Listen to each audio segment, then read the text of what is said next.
যিনি অব্যয় অক্ষয় নিরঞ্জন নিরাকার, যিনি কোন শব্দের দ্বারা এই 18,000 মাখলুকাতকে সৃষ্টি করেছেন, আমাদেরকে আজকে কোন জায়গায় বসার তৌফিক না দান করে এই পবিত্র মাজলিসে বসার তৌফিক দান করেছেন, সেই মহান করুণাময় রব্বুল আলামিনের শুকরিয়া আদায় করে সকলে বলি আলহামদুলিল্লাহ।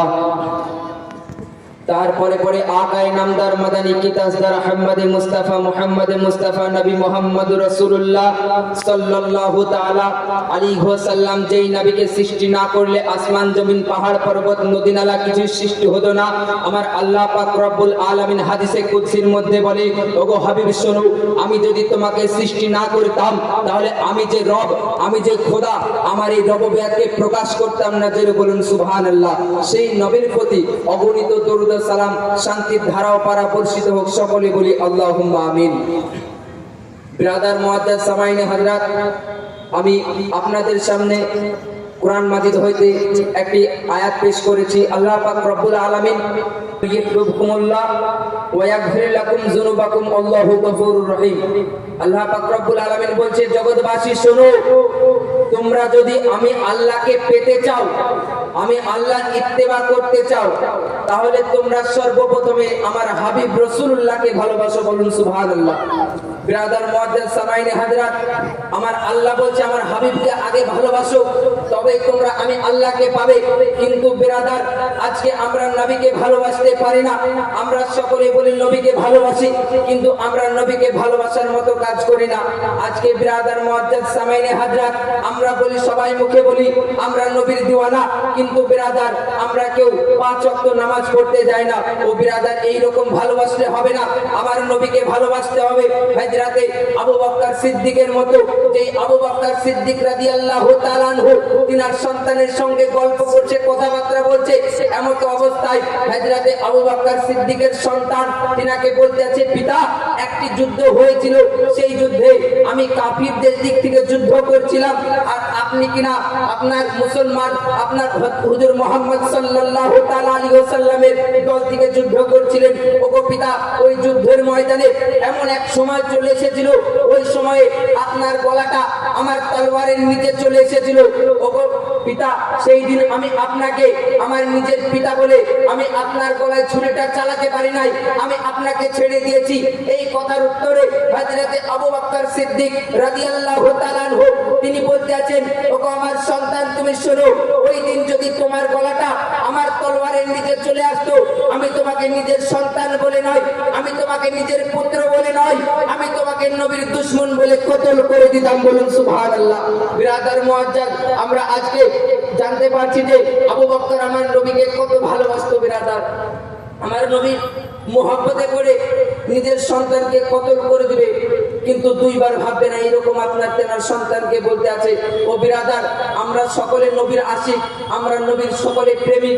বিরাদার, তাই তো কবি বলতে আছে, ও নবীর আশিকেরা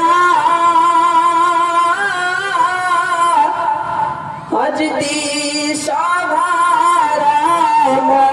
মরণের ভয় করে না, প্রেম তো মরে না।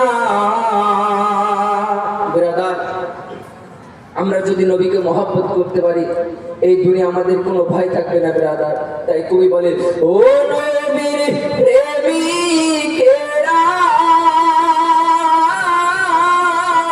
আজ দিশাহারা মরণের ভয় করে না, প্রেম তো মরে না। আর প্রেম কইর আছে ওই মুসা নবী, তোর পাহাড়ে গেলে চলি গো। প্রেম কইর আছে মুসা নবী, তোর পাহাড়ে গেলে চলি গো। আর খোদার নূরে পাহাড় জলে মুসা, কিন্তু বাবা জলে না, প্রেম তো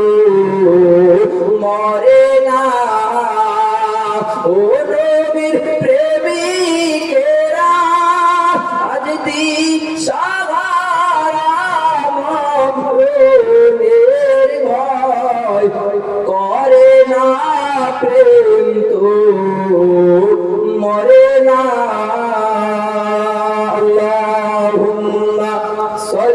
দিনের ঘটনা, আমার নবী সাল্লাল্লাহু তাআলা আলাইহি ওয়াসাল্লাম হযরতে আবু বকরকে ডাক দিয়ে বলে, আবু বকর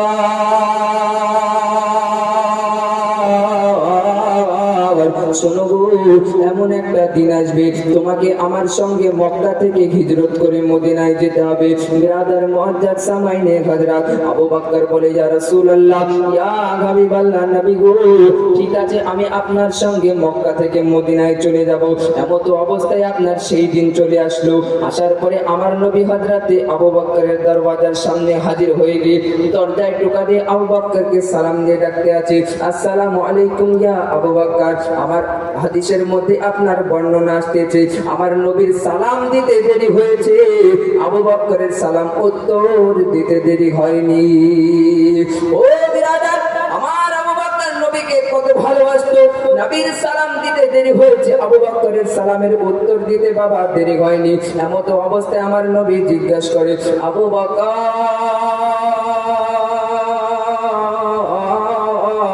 আবু বকর গো, আজকে রাতে কি তুমি ঘুমিয়েছিলে না? আবু বকর ডাক দিয়ে বলে, ইয়া রাসূলুল্লাহ, ইয়া হাবিবাল্লাহ, নবী গো, যেই দিন আপনি আমাকে বলেছিলেন আপনার সঙ্গে মক্কা থেকে হিজরত করে মদিনায় যেতে হবে, নবী গো, ওই দিন থেকে আজ পর্যন্ত আমি আবু বকর একদিনও ঘুমাই নাই। ওগো নবী, নবী গো, শুধু আমি আবু বকর নয় গো নবী, আমার সন্তানও ঘুমায় নাই, আমার বিবিও ঘুমায় নাই। আমার নবী বলতে আছে, ঠিক আছে আবু বকর চলো। আপনার চলার ওই কথা যখনই বলে দিলেন, আবু বকর রাদিয়াল্লাহু তাআলা আনহু আমার নবীর সঙ্গে মক্কা থেকে মদিনার রাস্তায় যেতে আছে। যেতে যেতে রাস্তার মধ্যে আবু বকর একবার ডান দিকে যায়, একবার বাম দিকে চলে যায়, আমার নবীর সামনে চলে যায়, পেছনে চলে যায়। আমার নবী ডাক দিয়ে কয়, আবু বকর শোনো গো, তুমি এইরকম কেন করতে আছো? কখনো ডান দিকে যাচ্ছ, কখনো বাম দিকে যাচ্ছ, কখনো সামনে আসছো, আবার কখনো পিছনে চলে যাচ্ছ। আবু বকর এইরকম করার কারণটা কি তুমি বলো? আবু বকর রাদিয়াল্লাহু তাআলা আনহু বলে, ইয়া রাসূলুল্লাহ, ইয়া হাবিবাল্লাহ, নবী গো,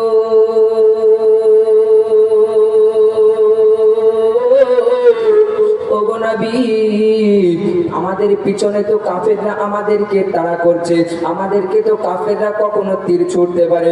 ওগো নবী, তারা হয়তো আমাদেরকে বল্লম ছুড়বে। ওগো নবী, আমি আবু বকর থাকা সত্ত্বেও আপনার শরীর মুবারকে যদি তীরের আঘাত লেগে যায়, আপনার শরীর মুবারকে যদি বল্লমের আঘাত লেগে যায় গো নবী, কিয়ামতের দিন যখন আল্লাহ আমাকে জিজ্ঞেস করবে, ওগো আবু বকর, তুমি থাকা সত্ত্বেও আমার হাবিবের শরীর মুবারকে কেন আঘাত লেগেছে? ওগো নবী, আমি আবু বকর সেই দিন কি করে জবাব দিব গো নবী? ওগো নবী, আমি আবু বকর জবাব দিতে পারবো না, হিসাবের কাঠগড়ায় দাঁড়াতে পারবো না গো নবী। এইরকম কথা আবু বকর বলে দিলেন। কত মোহাব্বত ছিল আমার নবীর প্রতি, এইরকম কথা হয়ে গেল। এমন অবস্থায় পৌঁছতে আপনার ঘাটতে ঘাটতে আমার নবী বলে যে কি, আবু বকর শোনো, আমাদেরকে বিশ্রাম করতে হবে। লারে হেরা নামক জায়গার কাছে পৌঁছে গিয়ে আমার নবী যখন এই কথা বলল, আবু বকর বলল, ইয়া রাসূলুল্লাহ, ইয়া হাবিবাল্লাহ, নবী গো, ঠিক আছে আজকে তাহলে আমরা এই গারে হেরার গুহাতে আমরা আজকে আপনার আশ্রয় নিব, আজকে আমরা এখানে বিশ্রাম করব।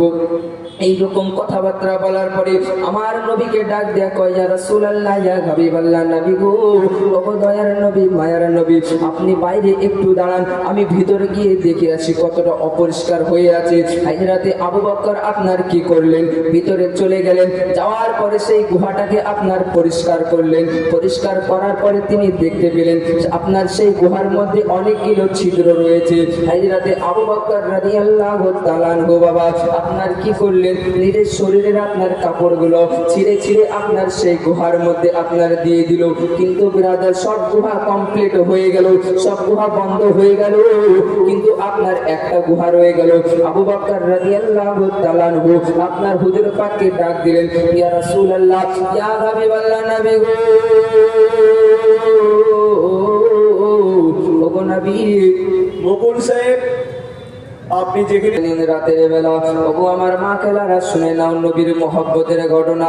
আমার নবীকে আবু বকর কতই না মহব্বত করতো রে বাবা।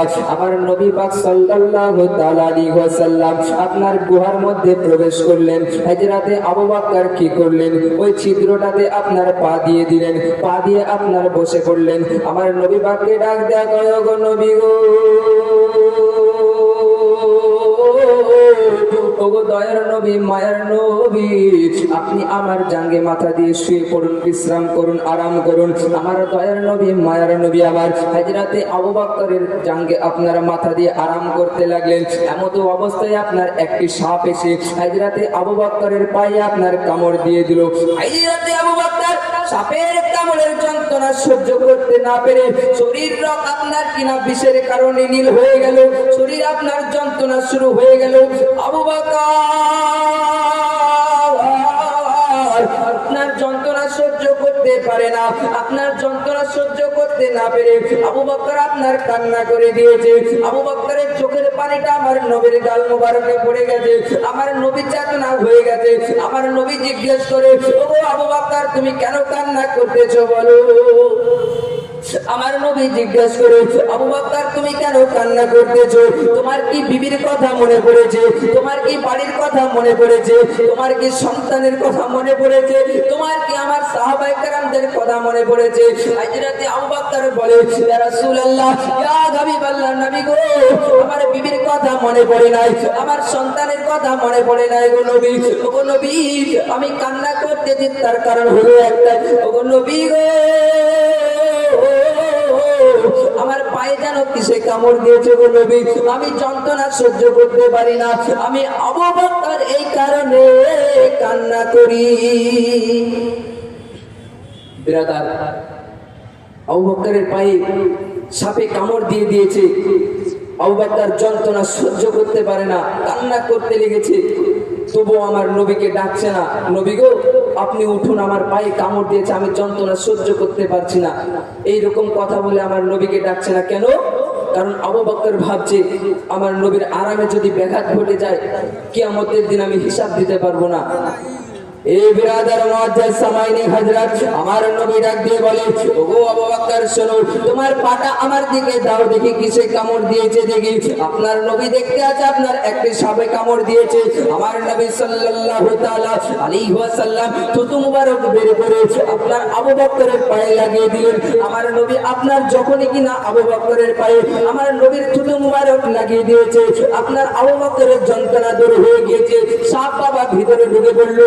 আমার নবী আপনার সাপটিকে যেন দেখতে পেল, দেখার পরে সাপকে জিজ্ঞেস করতে আছে, ওগো সাপ তুমি কেন কামড় দিয়েছো আবু বকরকে? এই সাপ তুমি কোথায় থেকে এসেছো বলো। সাপের জবান খুলে গেল। সাপ বলতে আছে, ইয়া রাসূলুল্লাহ, ইয়া হাবিবাল্লাহ, নবী গো, আমি হলাম মুসা নবীর উম্মত, আমি হচ্ছি যে কিন্তু মুসা নবীকে মোহাব্বত করনেওয়ালা। ব্রাদার মুআজ্জাজ সামাইনে হযরত, সাপ যখন এইরকম কথা বলে দিল, আপনার নবী জিজ্ঞেস করতে আছে, তুমি মুসা নবীর উম্মত ঠিক আছে, কিন্তু তুমি গুহার মধ্যে গেল, তুমি কেন আবু বকরকে কামড় দিয়েছো? সাপ বলতে আছে, ইয়া রাসূলুল্লাহ, ইয়া হাবিবাল্লাহ, নবী গো, আমি মুসা নবীকে বড় মুহাব্বত করতাম, ভালোবাসতাম গো নবী। আপনার মুসা নবীর প্রতি যেই কিতাব নাজিল করা হয়েছিল, তাওরাত কিতাব নাজিল করা হয়েছিল বাবা, আপনার সেই সাপ বলতে আছে, সেই সাপের নাম হলো হারেসা। ওই হারেসা আপনার বলতে আছে, ইয়া রাসূলুল্লাহ, ইয়া হাবিবাল্লাহ, নবী গো, আমি যখন তাওরাত কিতাব পড়ছিলাম গো নবী, ওগো নবী, আমি যখন তাওরাত কিতাব পড়তাম, আমি তাওরাত কিতাবে মুসা নবীর থেকে আপনার নামটা বেশি দেখতে পেতাম। আমি হারেসার হিংসা হলো, আমি হারেসা আপনার কিনা হিংসা করে নবী গো আপনার নামটা আমি কেটে কেটে কেটে ফেলে দিতাম, ছিঁড়ে ছিঁড়ে ফেলে আপনার আগুনে আমি পুড়িয়ে দিয়েছিলাম। আমি যখন কিনা 39টা নাম ছিঁড়ে ফেললাম, আমাকে সঙ্গে সঙ্গে আল্লাহ তাআলা গজব দিয়ে আমাকে সাপে পরিবর্তন করে দিল। বিরাদার, আমার নবীর নাম কেটে দিয়েছিল হারেসা, মুসা নবীর উম্মত। মুসা নবীকে বড় মুহাব্বত করতো, ভালোবাসতো। এই কারণে মুসা নবীর নামটা তাওরাত কিতাবে বেশি নেই। এই দেখে হারেসার খুব রাগ হয়েছিল, তো আমার নবীর নামকে কেটে আগুনে পুড়িয়ে দিয়েছিল। এই কারণে কি হলো, আল্লাহ পাক তাকে গজব দিয়ে সাপে পরিবর্তন করে দিল। সে আপনার শহর ছেড়ে তখন লোকালয়ে চলে গেল। কোন আপনার রাস্তায় গিয়ে বসবাস করত, যেই রাস্তা দিয়ে আপনার মুসা নবী তুর পাহাড়ে খোদার সঙ্গে দিদার করতে যেত। জোরে বলুন সুবহানাল্লাহ। ওই রাস্তায় ওই সাপ আপনার অপেক্ষা করছে, কবে মুসা আসবে। বিরাদার মুআজ্জাজ সামাইনে হযরত, শুনে নিন, রাতের বেলা সাপ আপনার অপেক্ষা করতে আছে। মুসা নবীর সময় হয়ে গেল। মুসা নবী আপনার কিনা তুর পাহাড়ে খোদার সঙ্গে দিদার করতে যাবে। সাপের সঙ্গে দেখা হয়ে গেল। সাপ আপনার সামনে দাঁড়িয়ে গেল। মুসা নবীকে ডাক দিয়ে বলে, ওগো মুসা নবী, আপনার কিনা আমি আপনার মোহাব্বত করনেওয়ালা হারেসা। আপনার মুসা নবী বলে, ওগো হারেসা, তোমার এই অবস্থা হলো কি করে? আপনার তখন সব ঘটনা হযরতে আপনার হারেসা খুলে বলে দিল। আপনার মুসা নবীকে হারেসা বলে, ওগো মুসা নবী, আপনি খোদার কাছে আমার জন্য একটু দোয়া করেন। ওই হারেসা বলতে আছে, মুসা নবী, আপনি খোদার কাছে আমার জন্য একটু দোয়া করেন। আপনার বিরাদার মুসা নবী দূর পাহাড়ে চলে গেল। খোদার সঙ্গে কথা হচ্ছে আপনার কিনা আল্লাহ পাকের কাছে। মুসা নবী বলে, ওগো রব্বুল আলামিন, আমার একজন উম্মত, আমাকে একজন মুহাব্বত করনেওয়ালা, ওগো আল্লাহ, তোমার হাবিবকে আপনার কিনা আপনার না ভালোবেসে তোমার হাবিবের নামটাকে তাওরাত কিতাব থেকে কেটে আগুনে পুড়িয়ে দিয়েছে। ওগো রব্বুল আলামিন, তুমি তাকে সাপে পরিবর্তন করেছো। মাবুদ গো, তুমি তাকে আবার মানুষ করে দাও। মুসা নবী বলছে, মাবুদ, আমার উম্মত আমাকে বড় মহব্বত করতো, সে না বুঝে না জেনে তোমার হাবিবের নামটা, তোমার বন্ধুর নামটা কেটে পুড়িয়ে দিয়েছে আগুনে। ওগো রব্বুল আলামিন, তুমি তাকে ক্ষমা করে দাও, তুমি তাকে মাফ করে দিয়ে তুমি তাকে আবার মানুষ করে দাও। রব্বুল আলামিন বলে, মুসা গো, ঠিক আছে, আমি তোমার উম্মতকে মাফ করে দেব, ক্ষমা করে দেব। আমার হাবিব যদি তোমার উম্মতকে ক্ষমা করে দেয়, আমি তাকে ক্ষমা করে দেব। আমার মুসা বলতে আছে, মুসা নবী বলতে আছে, রব্বুল আলামিন, তোমার বন্ধু হাবিব তো এখনো দুনিয়ায় আসে নাই গো। ওগো আল্লাহ, তাহলে আমার এই উম্মত ততদিন কি করে বাঁচবে? আমার রব্বুল আলামিন বলে, ওগো মুসা, ঠিক আছে, আমি তোমার এই উম্মতের হায়াত বাড়িয়ে দিলাম। আপনার কিনা আমার রব্বুল আলামিন এই কথা বলে দিল। এই রকম কথাবার্তা হয়ে গেল। মুসা নবী চলে আসলো। হযরতে আপনার হারেসাকে এই রকম কথা বলে দিল। আপনার কিনা হারেসাকে বলে দিল, ওই রকম আপনার 400 বছর পরে আমার নবীর সঙ্গে গাড়ি হেরাতে দেখা হচ্ছে। আমার নবী ডাক দিয়ে বলে, এ হারেসা, শোনো, আমি যখন মক্কায় থাকতাম, তাইফবাসীরা আমাকে কতই না অত্যাচার করেছে। মক্কা নগরের গ্রামের মানুষরা আমার প্রতি কত অত্যাচার করেছে। ওগো নবী, ওগো আপনার হারেসা, শোনো, আমার প্রতি এত অত্যাচার করেছে, আমাকে এত মেরেছে, আমাকে মেরে মেরে আপনার আঘাত করেছে, রক্তে রক্তাক্ত করে দিয়েছে। আমি নবী তাদেরকেও ক্ষমা করে দিয়েছি। ওগো হারেসা, তুমি তো সামান্য আমার নামটা কেটে ফেলে দিয়েছো। ওগো হারেসা, যাও, আমি তোমাকেও মাফ করে দিলাম। বিরাদার, আমার নবীকে আবু বকর কত মহব্বত করতো। আমার নবী নামটা কেটে দিয়েছিল বলে ওই হারেসার এই পরিণত হলো। বিরাদার মুআজ্জাজ সামাইনে হযরত, আমি আপনাদের সামনে আয়াত তেলাওয়াত করেছি, কুল ইন কুনতুম তুহিব্বুনাল্লাহ ফাত্তাবিনু ইউহিব্বুকুমুল্লাহ ওয়া ইয়াগফির লাকুম যুনুবাকুম, আল্লাহু গফুরুর রহিম। আল্লাহ পাক বলে, তোমরা যদি আমার হাবিবকে ভালোবাসতে চাও, আমার নবীকে, যদি আমি আল্লাহকে ভালোবাসতে চাও, তাহলে আমার হাবিবকে আগে ভালোবাসো, আমার নবীকে আগে ভালোবাসো, তাহলে তোমরা আমাকে পেয়ে যাবে। আমি আল্লাহ তোমাদের প্রতি রাজি হয়ে যাব, সন্তুষ্ট হয়ে যাব। বিরাদার, শেষ বেলায় এক কলি গজল আপনাদেরকে শুনিয়ে আমার বক্তব্য সমাপ্তি ঘটাবো। কই বলে, ওরে যার প্রেমেতে মজনু হলো, যার প্রেমেতে মজনু হলো, খুদে রাব্বানা একজন নবী আসিল গো সোনার মদিনায়, একজন নবী আসিল গো সোনার মদিনা। ওরে যার প্রেমেতে মজনু হলো, যার প্রেমেতে পাগল হলো, স্বয়ং রাব্বানা একজন নবী আসিল গো সোনার মদিনা একজন নবী আসিল গো সোনার মদিনা ওই যাহারা গো মনের তারে খোদার কাবা ঝুঁকে সেজদা করে যাহারা গো মদের কাবা ঝুঁকে সেজদা করে তিনি আমার নূরের নবী শাহে মদিনা বলো তিনি আমার নূরের নবী শাহে মদিনা একজন নবী আসিল গো সোনার মদিনা একজন নবী আসিল গো সোনার মদিনা ওরে যার প্রেমেতে মজনু হলো যার প্রেমেতে পাগল হলো স্বয়ং রব্বানা একজন নবী আসিল গো সোনার মদিনা একজন নবী আসিল গো সোনার মদিনা একজন নবী আসিল গো সোনার মদিনা আল্লাহুম্মা